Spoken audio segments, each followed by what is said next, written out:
Seperti apa proyeksi sektor manufaktur di 2024, perkasa atau nelangsa? Kita akan membahasnya bersama narasumber Manufacture Check, yakni Bapak Antony Mukhtar, Presiden Direktur PT Rodamas Group, yang sudah hadir di studio CNBC Indonesia. Pak Antony, terima kasih banyak sudah bergabung bersama kami. Terima kasih Ibu Syafrina atas kesempatan ini. Pak, silakan pemaparannya seperti apa kira-kira industri manufaktur tanah air di mata Anda? Memang benar bahwa adanya beberapa indikasi perlambatan laju ekonomi nasional di kuartal 4 2023. Namun menurut saya naik turunannya siklus ini masih terbilang wajar, dan yang lebih penting adalah tahun ini ekonomi Indonesia masih diprediksi untuk tumbuh di kisaran 5%. Jadi secara jangka pendek menengah, industri manufaktur secara keseluruhan akan masih berkembang. Tentu setiap sektor, subsektor, dan setiap perusahaan akan ada tantangannya sendiri, dan disitulah pentingnya peran manajemen untuk menakodai masing-masing perusahaannya dengan baik. Terima kasih banyak Pak atas tanggapannya mengenai industri manufaktur. Nah, kita ketahui juga Pak, ekonomi China ini belum menunjukkan hasil yang signifikan dan masih begitu terpukul dengan adanya krisis di properti dan juga konsumsinya masih begitu lesu. Apakah ini juga mempengaruhi Indonesia dan bagaimana juga ini mempengaruhi bisnis Rodamas? Saya rasa dampaknya akan tidak langsung. Secara garis besar, pelemahan ekonomi Cina sendiri tidak berdampak kepada ekonomi nasional.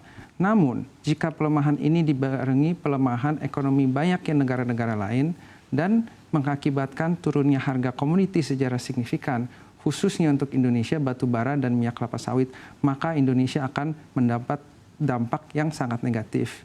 Bisnis Rodamas sendiri tidak banyak terpengaruh, karena lebih dari 90% bisnis kami adalah di Indonesia. Apa saja sebenarnya tantangan manufaktur dalam negeri dari kacamata Anda, dan seperti apa peran pemerintah bisa ikut terlibat, Pak Antony? Justru saya merasa salah satu tantangan yang paling besar adalah pemerintah sendiri. Tidak sedikit investor asing yang awalnya sangat tertarik untuk masuk ke Indonesia, yang akhirnya tidak jadi karena banyaknya aturan yang berbelit-belit. Jadi saya cukup apresiasi kepada pemerintahan Presiden Jokowi yang berhasil meluluskan Undang-Undang Cipta Kerja. Walaupun menurut saya undang-undang ini pun masih banyak yang kurang. Saya harap ke pemerintahan berikutnya bukan saja bisa mengkoreksi supaya undang-undang ini menjadi benar-benar konstitusional, tapi juga meningkatkannya lagi. Menurut saya, dan setiap poin nanti kita bisa diskusi lagi, saya susun daftar kira-kira 10 poin yang saya pikir, yang saya rasa sangat penting bagi pemerintah. Mungkin pertama adalah meningkatkan ease of doing business, kemudahan berusaha di Indonesia. Indikator-indikator untuk kemudahan berusaha itu sebenarnya banyak, tapi secara garis besar peningkatan ease of doing business Indonesia ini sangat penting. Kedua, mungkin lebih lagi membuka ekonomi Indonesia kepada dunia, termasuk kemudahan untuk impor, apakah itu bahan baku, barang jadi, serta relaksasi kepemilikan asing di berbagai industri. Ketiga, meningkatkan kepastian hukum.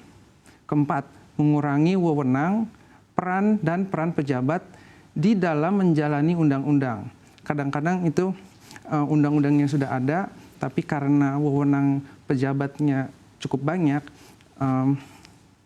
jadi implementasinya tidak sempurna, dan di saat itu karena diskresi pejabat sangat besar, itulah timbul kesempatan untuk korupsi dan sebagainya. Jadi itu yang menjadi nilai-nilai penting ya Pak ya, agar pemerintah bisa terus. Mungkin kelima saya lanjutkan. Kelima, mengurangi peran BUMN dan BUMD. Keenam, mengurangi pajak, apakah itu pajak PPN, pajak korporasi, perorangan dan sebagainya. Baru-baru ini saya juga dengar tentang pajak hiburan yang naik 40-75%. Ini sangat menyakitkan bagi mereka. Ketujuh, mengurangi pengeluaran negara dan membidik keseimbangan anggaran untuk mengarah kepada surplus dan pengurangan hutang negara. Jadi itu keseluruhan adalah regulasi-regulasi yang akan meningkatkan ease of doing business Indonesia, dan kita harapkan pemerintah dapat terlibat ya Pak ya dalam hal itu.